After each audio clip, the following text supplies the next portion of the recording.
ጤና ይስጥልን የተወደዳችሁ የቦርከና ሚዲያ ቤተሰቦቻችን የዕለተ ማክሰኞ የመጋቢት 8 ቀን 2018 ዓ.ም የሰዓቱን ዜናዎች ይዘን ቀርበናል። አበይት ዜናዎችን እናስቀድማለን።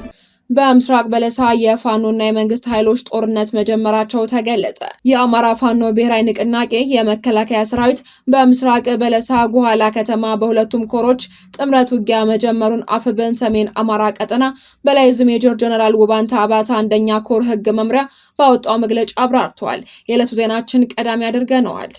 የትራንስፖርትና ሎጂስቲክስ ሚኒስቴር የነዳጅ ቁጠባ ሀገራዊ ጥሪ አቀረበ። የኢትዮጵያ የትራንስፖርት ዘርፍ ወደ ኤሌክትሪክና የተፈጥሮ ጋዝ የማሸጋገር እንዲሁም የነዳጅ ቁጠባ ሀገራዊ ጥሪ በሚል የትራንስፖርትና ሎጂስቲክስ ሚኒስቴር መግለጫ አውጥቷል። በዝርዝር እናስደምጣችኋለን። የባንክ ሰራተኞች በግብር ጫና ውስጥ እንደሚገኙ ተገለጸ። በኢትዮጵያ የባንክ ዘርፍ የሚሰሩ ሰራተኞች ባንኮች ለሰራተኞቻቸው በሚሰጧቸው ዝቅተኛ ወለድ ያላቸው ብድሮች ላይ እየተጣለ ያለው ግብር በመካከለኛ ገቢ ላይ ባሉ ባለሙያዎች ላይ ከፍተኛ የሆነ ኢኮኖሚያዊ ጫና እየፈጠረ መሆኑን በመግለጽ ስጋታቸውን ገልጸዋል። ተጨማሪ መረጃ አለን። ተመድ በኢራን የተዘጋው የሆርሙዝ ሰርጥን ለማስከፈት ወታደራዊ አማራጭ መጠቀም አሳሳቢ ነው ሲል ገለጸ። የእስያ ሀገራትን በነዳጅ እጥረት ምክንያት የመንግስት ስራዎችን ማቆም የስራ ሰዓት መቀነስና ትምህርት ቤቶችን ለመዝጋት ተገደዋል። ከውጭ የመረጥነው የትንታኔ ዘገባ ነው። ዜናዎቻችን በዝርዝር እናቀርባለን። በቅድሚያ በምስራቅ በለሳ የፋኖና የመንግስት ኃይሎች ጦርነት መጀመራቸው ተገለጸ። የአማራ ፋኖ ብሔራዊ ንቅናቄ የመከላከያ ሰራዊትና በምስራቅ በለሳ ጉኋላ ከተማ በሁለቱም ኮሮች ጥምረት ውጊያ መጀመሩን አፍብን ሰሜን አማራ ቀጠና በላይ ዕዝ ሜጀር ጀነራል ውባንተ አባተ አንደኛ ክፍለ ጦር ህግ መምሪያ ባወጣው መግለጫ አብራርተዋል። ትናንቱ ጉኋላ ከተማ የገባው የመንግስት ጥምር ሰራዊት በ04 አቅጣጫ ከጠዋቱ 4 ሰዓት እስከ ቀኑ 10 ሰዓት ከ30 ከፍተኛ ውጊያ ሲደረግ ውሏል ተብሏል። ከዳግማዊ ቴዎድሮስ ኮር ከአጼ ኢያሱ ክፍለ ጦር ከዞዝ አምባ ክፍለ ጦር ከንስር በለሳ ቅጣው እጅጉ ክፍለ ጦር ጥቁር አንበሳ ክፍለ ጦር አሳምነው ብርጌድ እና ንጉስ መልዜ ብርጌድ የተውጣጣው ኃይል በዳግማዊ ቴዎድሮስ አምስተኛ ኮር ዋና ሰብሳቢ አርበኛ ሻምበል ሙሉ ሰው በአምስተኛ ኮር ዋና ወታደራዊ አዛዥ አርበኛ አንተነ ብርሃኑ በአምስተኛ ኮር ዋና ዘመቻ መምሪያ ኃላፊ አርበኛ የልኝ ውዴና በአምስተኛ ኮር ከፊል ስራ አስፈጻሚ መመራቱን ፋኖ አስታውቋል። በተመሳሳይ ሳተ ገሞራው ሜጀር ጀነራል ውባንተ አባተ አንደኛ ኮር ከሁሉም ክፍለ ጦሮች ሜጀር ጀነራሎች ውባንተ አባተ ተወርዋሪ ክፍለ ጦር፣ ጣና ገላውዲዮስ ክፍለ ጦር፣ ጉና ክፍለ ጦርና ነበልባሉ ፎገራ ክፍለ ጦር በተውጣጡ አምሃራዊ ሰራዊት በአንደኛ ኮር ምክትል ወታደራዊ አዛዥ መቶ አለቃ ኃይለ ኢየሱስ ታደሰ በጣና ገላውዲዮስ ክፍለ ጦር ምክትል ወታደራዊ አዛዥ አርበኛ ፈለቀ ካሳውን በነበልባሉ ፎገራ ክፍለ ጦር ዋና ወታደራዊ አዛዥ ጌታ ሰወርቅነ በጉና ክፍለ ጦር ምክትል ወታደራዊ አዛዥ አርበኛ ኢንጂነር አበራ ንብረቱና በሜጀር ጀነራል ውባንተ አባተ ተወርዋሪ ክፍለ ጦር ስልጠና መምሪያ ኃላፊ 50 አለቃ አያሌው ደራሽ የተመራው በተመሳሳይ ሰዓት በአራት አቅጣጫ ማጥቃት አድርገው ጥቃት ማድረሳቸው ተገልጿል። ውጊያ የተጀመረባቸው ቦታዎችን በምስራቅ ዞዝ መውጫ በሃይስኩል በምዕራብ ደንጎራና በደቡብ ጨውጫዊት ናቸው ያለው ፋኖ ውጊያውን አድማሱን አስፍቶ በከተማዋ መዳረሻዎች ሁሉ ጦርነት ሲደረግ መዋሉን አስታውቋል። በዚህ ውጊያም ከሁሉም ኮር የተውጣጡ ኃይል ድል መቀዳጀታቸው ተገልጿል። የአገዛዙ ጥምር ጦርን በቁስልም በአካልም በሞራልም ከፍተኛ የሆነ ኪሳራ ደርሶበታል ሲል ባወጣው መግለጫ አመላክቷል። የትራንስፖርትና ሎጂስቲክስ ሚኒስቴር የነዳጅ ቁጠባ ሀገራዊ ጥሪ አቀረበ። የኢትዮጵያ የትራንስፖርት ዘርፍ ወደ ኤሌክትሪክና የተፈጥሮ ጋዝ የማሸጋገርና የነዳጅ ቁጠባ ሀገራዊ ጥሪ በሚል የትራንስፖርትና ሎጂስቲክስ ሚኒስቴር መግለጫ አውጥቷል። በመግለጫውም የሀገሪቱን የትራንስፖርት ዘርፍ ከነዳጅ ጥገኝነት ለማላቀቅና ወደ ታዳሽ የኃይል ምንጮች ለማሸጋገር የሚያስችል ሀገራዊ ጥሪ አቅርበዋል። ወቅታዊና ዓለም አቀፍ ጫና ለመቋቋምና የሀገርን ኢኮኖሚ በዘላቂነት ለመታደግ በሚል ሚኒስቴሩ በሁሉም የህብረተሰብ ክፍሎች በመንግስትና በግል ተቋማት ዘንድ ተግባራዊ እንዲሆን ያላቸውን ነጥቦችም ይፋ አድርገዋል። ተግባራዊ እንዲደረጉ ጥሪ የተደረገባቸው ነጥቦችም የቴክኖሎጂ ሽግግርና የኃይል አጠቃቀም፣ የመንግስትና የህዝብ ትራንስፖርት ሚና፣ የአጠቃቀምና የአነዳድ ባህል ለውጥ እንዲሁም የጥራት ቁጥጥርና የአካባቢ ጥበቃን የተመለከቱ ናቸው። በነዳጅና በኤሌክትሪክ የሚሰሩ ተሽከርካሪዎች ነዳጅን በመተው የኤሌክትሪክ ኃይልን ብቻ እንዲጠቀሙ ማስቻልም አለብን ብለዋል። በነዳጅ የሚሰሩ ተሽከርካሪዎችን ወደ ኤሌክትሪክና ተፈጥሮ ጋዝ የመቀየር ስራም እንዲጠናከር እንዲጠናከር ሚኒስትሩ አሳስበዋል። እስከ 20 ቶን የሚጭኑ የጭነት ተሽከርካሪ ወደ ኤሌክትሪክ፣ ከ20 ቶን በላይ የሚሆኑ ደግሞ ወደ ተፈጥሮ ጋዝ እንዲቀየሩ መንግስትና የግሉ ዘርፍ በቅንጅት እንዲሰሩም ጥሪ አቅርበዋል። በፌዴራልና በክልል ደረጃ ያሉ ሁሉም የመንግስትና የፕሮጀክት ተሽከርካሪዎች ሙሉ በሙሉ ወደ ኤሌክትሪክ እንዲዘዋወሩ የተያዘው እቅድ ወደ ሙሉ ትግበራ እንዲሸጋገር ምክረ ሀሳብ አቅርበዋል። ባቡሮችና ባሶችንም ጨምሮ ሌሎች የህዝብ ትራንስፖርት አገልግሎት ሰጪዎች በወጣላቸው ታሪፍና መርሃ ግብር ያለ መቆራረጥ አገልግሎት እንዲሰጡም አሳስበዋል። ዜጎች ከአንድ ቤት ውስጥ ብዙ መኪናዎችን ይዞ መንገድ ከመውጣት ይልቅ በጋራ የመጠቀም ልምድን እንዲያዳብሩም ጠይቀዋል። አጫጭር የከተማ ጉዞዎችን በእግርና በብስክሌት የማድረግ ባህልን እንዲያሳድጉም ጥሪ አቅርበዋል። የነዳጅ ፍጆታንና የካርቦን ልቀትን የሚቀንስ የአነዳጅ ስልጠና ለአሽከርካሪዎች መሰጠትና ልምምድ ማዳበርን ተገቢ ነው ተብሏል። ተሽከርካሪዎች ኦሪጂናል መለዋወጫዎችን እንዲጠቀሙና ወቅታዊ ጥገና እንዲያደርጉ አስጠንቅቋል። የጭስ ልኬት መመሪያ 100% ተግባራዊ ለማድረግ እንደሚሰራና ሁሉም ተሽከርካሪዎች በኢትዮጵያ ስታንዳርድ የጸደቁ የነዳጅና ጭስ መቆጣጠሪያ ቴክኖሎጂዎች እንዲጠቀሙ ማድረግ የሚሉ ጥሪዎችን ሚኒስቴር መስሪያ ቤቱ አቅርበዋል። ይህ ሀገራዊ ጥሪም የሀገርን የውጭ ምንዛሬ ለማዳን የአካባቢ ብክለትን ለመቀነስና ዜጎችን ከዓለም አቀፍ የነዳጅ ዋጋ መዋዠቅ ለመታደግ ያለመ መሆኑን የገለጸው ሚኒስቴር መስሪያ ቤቱ ሁሉም ኢትዮጵያውያን ሀገርን ከጥገኝነት ለማላቀቅ በሚደረገው በዚሁ ጥረት በኃላፊነት ስሜት እንዲሳተፉ ሲልም ጥሪ አስተላልፈዋል። የባንክ ሰራተኞች በግብር ጫና ውስጥ እንደሚገኙ ተገለጸ።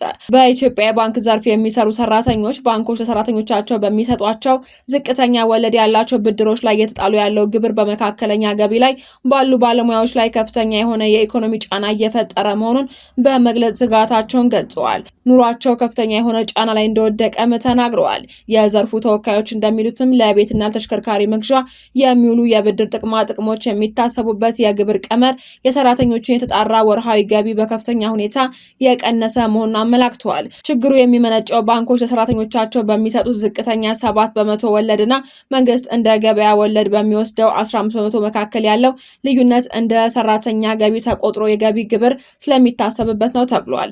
ለበርካታ ዓመታት የኢትዮጵያ የፋይናንስ ተቋማት ሰራተኞቻቸውን ለማቆየትና ለማበረታታት የቤትና የተሽከርካሪ ብድሮችን በ7% የቅናሽ ወለድ ሲሰጡ ቆይተዋል። ይሁን እንጂ የቅርብ ጊዜ የግብይት ኦዲት አሰራሮች የ15% የገበያ ወለድ እንደ መነሻ በመውሰድ በሁለቱ መካከል ያለውን የ8% ልዩነት እንደ ሰራተኛ ገቢ በመቁጠር ግብር እንዲታሰብበት እያደረጉ ይገኛሉ። ሰራተኞች በእጃቸው ባላገኙትና እንደ ገቢ ባልተቀበሉት የገንዘብ ልዩነት ላይ ግብር መክፈላቸው ተገቢ እንዳልሆነ በገንዘብ ሚኒስቴር በተዘጋጀው የምክክር መድረክ ላይ ቅሬታቸውን አቅርበዋል። ለምሳሌ በቀረበው አንድ ማሳያ 30 ሺህ ብር ጠቅላላ ወርሃዊ ደመወዝ የሚከፈለው ሰራተኛ የገቢ ግብር፣ የጡረታ መዋጮና የብድር ዕዳ ተቀናሽ ሲደረግበት በእጁ ላይ የሚቀር የተጣራ ክፍያ ወደ 4400 ብር ዝቅ ሊል እንደሚችል ተጠቁሟል። የኢትዮጵያ ባንኮች ማህበራትና የፋይናንስ ተቋማት የሰራተኞችን ማህበራት ፌዴሬሽን በዚሁ የታክስ አሰላል ላይ የተገደበ ጣሪያ እንዲቀመጥ ለመንግስት ጥያቄ ያቀረቡ ሲሆን ችግሩ ካልተፈታ ዘርፉ ልምድ ያላቸው ባለሙያዎችን ሊያጣ እንደሚችልም አስጠንቅቀዋል። ከገንዘብ ሚኒስቴር ግን በወቅቱ ይህ ነው የተባለ መልስ አልተሰጠበትም። መንግስት የግብር መሰረቱን ማስፋፋት የኢትዮጵያ ኢኮኖሚ ማሻሻያ አጀንዳ ዋነኛ ዓላማ መሆኑን ከዚህ ቀደም ብሎ አጽንኦት ሰጥቶበታል። የፋይናንስ ባለሙያዎች እንደሚጠቁሙትም መንግስት በቅርቡ ግብር የማይከፈልበት የገቢ ጣሪያ ከ600 ብር ወደ 2000 ብር ማሳደጉ ዝቅተኛ ገቢ ያላቸው ዜጎች ጫና ለመቀነስ የታለመ እርምጃ ቢሆንም በመካከለኛ ገቢ ላይ የሚገኙ ሰራተኞች ግን አሁንም እየጨመረ የመጣው የግብር ጫና እየገጠማቸው ይገኛሉ።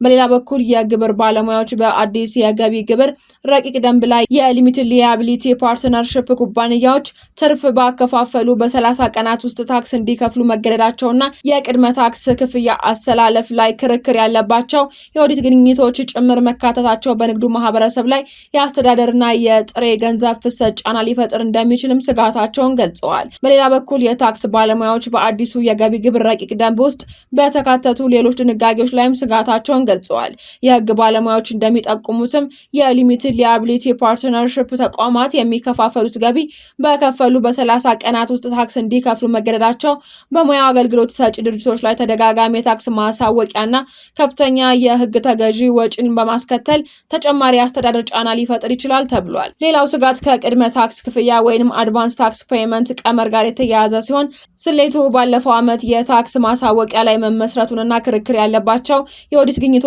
ጭምር እንዲካተቱ መደረጉን ቢዝነሶች የተጋነነ ቅድመ ክፍያ እንዲፈጽሙ በማስገደድ የጥሬ ገንዘብ ፍሰት ጫና ሊፈጥር እንደሚችል ባለሙያዎች አስረድተዋል። በተጨማሪ ማንኛውም ክፍያ እንደሚከፈልበት ገቢ ይቆጠራል የሚለው አገላለጽ እንደ ለንግድ አጋሮች የሚሰጥ ብድር ያሉ ህጋዊ የገንዘብ ዝውውሮችን በስህተት በታክስ እንዲፈረጁ ሊያደርግ እንደሚችል የፋይናንስ ባለሙያዎች አስጠንቅቀዋል። ይህንን አደጋ ለመከላከልም ደንቡ ተገቢውን ማስረጃ በሚቀርብበት ጊዜ ለየት ያሉ ሁኔታዎችን እንዲያስተናግድ ሆኖ እንዲሻሻል ምክረ ሀሳቦች ቀርበዋል። ተመድ በኢራን የተዘጋው የሆርሙዝ ሰርጥ ለማስከፈት ወታደራዊ አማራጭ መጠቀም አሳሳቢ ነው ሲል ገለጸ። የሆርሙዝ ሰርጥን ለመሻገር የንግድ መርከቦች በወታደራዊ አጀባ መመራት ዋስትና ያለው ወይንም ዘላቂ የጸጥታ ስትራቴጂ እንዳልሆነ የተባበሩት መንግስታት ድርጅት ዓለም አቀፍ የባህር ላይ ተቋም አስታውቋል። የተቋሙ ዋና ጸሐፊ አርሴኒዮ ዶሚኒጌዝ ለፋይናንሻል ታይምስ እንደተናገሩት ኢራን ለጠላት ሀገራት ዝግ አድርገዋለሁ በምትለው በዚህ ወሳኝ የባህር መስመር ላይ ወታደራዊ አጀባ መጠቀም የመርከቦችን ደህንነት 100% ዋስትና አይሰጥም ብለዋል። ወታደራዊ ጥበቃውም ስጋቱን ቢቀንሰውም አደጋው ግን አሁንም አለ ሲሉ ተናግረዋል። የንግድ መርከቦችና መርከበኞችም ሊጎዱ ይችላሉ ሲሉ አስጠንቅቀዋል። ፕሬዝዳንት ዶናልድ ትራምፕ የሆርሙዝ ወንዝ ደህንነትን ለመጠበቅ ዓለም አቀፍ የባህር ኃይል ጥምረት እንዲመሰረት ጥሪ ቢያቀርቡም ጥሪው በበርካታ የአውሮፓ መሪዎች ውድቅ ተደርጎባቸዋል። ስሪላንካ የነዳጅ ወጪን ለመቀነስ ሲባል በሳምንት የስራ ቀናት 4 ቀናት ብቻ እንዲሆኑ ወስናለች። በየሳምንቱ ረቡዕ የመንግስት መስሪያ ቤቶች እንደ በዓል ቀን ዝግ ይሆናሉ ተብሏል። ሀገሪቱ በገጠማት የነዳጅ እጥረት ምክንያትም ከእቅድ ውጭ የሆነ አሰራር በመዘርጋት ሰራተኞች እረፍት ወስደው እንዲቀሩ ፈቅዳለች። የስሪላንካው ፕሬዝዳንት አኑራ ኩማራ ጥሩ ነገር እንዲመጣ ተስፋ አደርጋለሁ፣ ግን ለሚመጣው አስከፊ ችግር ራሳችን እናዘጋጅ ሲሉ ለመላው የሀገሪቱ ህዝብም ጥሪ አቅርበዋል። ስሪላንካ የነዳጅ እጥረቱ የተከሰተባት በመካከለኛው ምስራቅ የተከሰተውን ጦርነት ተከትሎ ነው። አሜሪካ ከእስራኤል ጋር በመተባበር ኢራን ላይ የጀመረችው ጥቃት ዳፋው ለዓለም አቀፉ ማህበረሰብ ተርፏል። በዚህ ጦርነትም በነዳጅ ሀብታቸው የበለጸጉት የመካከለኛው ምስራቅ ሀገራት የነዳጅ ሀብታቸውን አውጥተው እንዳይሸጡ፣ ገዢ ሀገራትም በተገቢ መንገድ እንዳይጠቀሙ እንቅፋት ፈጥሯል። አብዛኞቹ የአረብ ሀገራት የኢራንን የመልሶ ማጥቃት እርምጃ ተቃውመዋል። ምክንያት ያሉት ደግሞ በጎረቤት ሀገራት ላይ የፈጸመችውን የሚሳኤል ጥቃት ተከትሎ ነው። ኢራን በበኩሏ ሀገራቱ አሜሪካ የጦር ሰፈርና ወታደራዊ ካምፕ እንድትገነባ በመፍቀድ አሜሪካ በኢራን ላይ ለፈጸመችው ጥቃት ተባብሯል ስትል ወንጅላቸዋለች። ኢራን በጎረቤት ሀገራት ላይ የፈጸመችው ጥቃት በአሜሪካ የጦር ሰፈር ኢላማ ያደረገ እንጂ የትኛውንም ጎረቤት ሀገር ሉዓላዊነት አልጣስኩም ስትልም ትከራከራለች። ኢራን በሳውዲ አረቢያና የተባበሩት አረብ ኤምሬትስን ጨምሮ በታላላቅ የነዳጅ አምራች ሀገራት ላይ የፈጸመቻቸው ጥቃቶች የነዳጅ ማጣሪያዎችን ጭምር ያነጣጠረ መሆኑን ከፍተኛ ቀጠናዊ ስጋት ደቅነዋል። ይህ የመካከለኛው ምስራቅ ውዝግብም ከአሜሪካ እስከ እስያ ከአፍሪካ እስከ አውሮፓ ትልቅ ኢኮኖሚ አለመረጋጋትን ቢያስከትልም በተለይ የእስያ ግን የደረሰባቸው ጫናን መቋቋም ተስኗቸዋል ተብሏል። 25% የሚሆነው የዓለም ነዳጅ ግብይት የሚያሳልጠው የሆርሙዝ የነዳጅ ግብይት 90% መቋረጡን የተለያዩ ሀገራት ያልጠበቁት ውሳኔዎችን ለማሳለፍ ተገደዋል። ይህንን ተከትሎም ትላንት ፓኪስታን ዩኒቨርሲቲዎቿንና ትምህርት ቤቶቿን ዝግ ያደረገች ሲሆን ዛሬ ደግሞ ስሪላንካ የስራ ቀናቶቿን ቀንሳለች። ታይላንድ በነዳጅ ላይ ጥገኛ የሆኑ ስራዎች እንዲቀንሱ ስታሳስብ፣ ማይናማር ፍቃድ ያላቸው የግል ተሽከርካሪዎች ብቻ አገልግሎት እንዲሰጡና የመንግስት ተቋማት ተሽከርካሪዎችን መጠቀም እንዲያቆሙ አሳስባለች። ባንግላዴሽ ዩኒቨርሲቲዎችን ስትዘጋ፣ ፊሊፒንስ የመንግስት ሰራተኞችን ከመኖሪያ ቤታቸው ሆነው እንዲሰሩና አላስፈላጊ ጉዞዎችን እንዲሰርዙ ጥሪ አቅርባለች። ይህ የዓለም የንግድ ጉሮሮ መሆኑን ያስመሰከረው ሆርሙዝ መዘጋቱ ችግር የፈጠረው በጦርነት እጃቸው ለሌለበት ሀገራት ብቻ ሳይሆን በኢራን ላይ ጦርነት በፈጸመችው አሜሪካም ጭምር ነው። የአሜሪካ አንዳንድ ግዛቶችን በነዳጅ እጥረት ሳቢያ አስቸኳይና አፋጣኝ እርምጃ መውሰድ ጀምረዋል። በአሜሪካ የተለያዩ ግዛቶችም የነዳጅ ዋጋ በከፍተኛ ሁኔታ እየጨመረ በመሆኑ የቁጠባ መመሪያዎችም ወጥተዋል። በካሊፎርኒያ የመንግስት ሰራተኞችን በሳምንት ለ3 ቀናት ከቤታቸው ሆነው እንዲሰሩ መመሪያ ተላልፈዋል። በተጨማሪም ዜጎች በነዳጅ የሚሰሩ የግል ተሽከርካሪዎቻቸውን በመተው በኤሌክትሪክ ባቡሮችና አውቶቡሶች እንዲጠቀሙ ጥሪ ቀርቧል። ኒውዮርክ፣ ዋሽንግተንና ማሳቹሴትስ ዜጎች ነዳጅን በቁጠባ እንዲጠቀሙ በዋናነት ካሳሰቡ የአሜሪካ ግዛቶች መካከል ተጠቃሾቹ ናቸው። ገለልተኛ ሆነው የቆዩት የአውሮፓ ሀገራትም በዚህ ጦርነት ምጣኔ ሀብታቸው ተጎድቷል። የሆርሙዝ ሰርጥ መዘጋት በአውሮፓ ሀገራት ላይም ከፍተኛ የነዳጅ እጥረት አስከትሏል። ይህንን ተከትሎ አሜሪካ፣ ፈረንሳይ፣ ጀርመን እና ጃፓንን ጨምሮ በርካታ ሀገራት ዜጎቻቸው የነዳጅ ፍጆታ የሚቀንሱበትን መፍትሄ እንዲወስዱ አሳስበዋል። ከዚሁ ጋር በተያያዘ ሀገራቱ በነዳጅ አጠቃቀም ላይ የተለያዩ መመሪያዎችን በማውጣት ላይ ይገኛሉ። የአውሮፓ ሀገራትም ከፍተኛ መጠን ያለው ነዳጅ እና ፈሳሽ የተፈጥሮ ጋዝ የሚያስገቡበት እንዲሁም ከእስያ ሀገራት ጋር ከፍተኛ የንግድ ልውውጥ የሚያደርጉበት በመሆኑ የሰርጡ መዘጋት በኢኮኖሚያቸው ላይ ከፍተኛ ጫና እያሳደረ እየተነገረ ይገኛል ተብሏል። ፈረንሳይ፣ ጀርመንና ኔዘርላንድን ጨምሮ ሌሎች የአውሮፓ ሀገራትም ዜጎች ብስክሌትንና የኤሌክትሪክ ተሽከርካሪዎችን ብቻ በመጠቀም ነዳጅ እንዲቆጥቡ አሳስበዋል። አድማጮቻችን፣ የሰዓቱ ዜናዎቻችን ተጠናቀዋል። ስለተከታተላችሁ እናመሰግናለን። ሰላም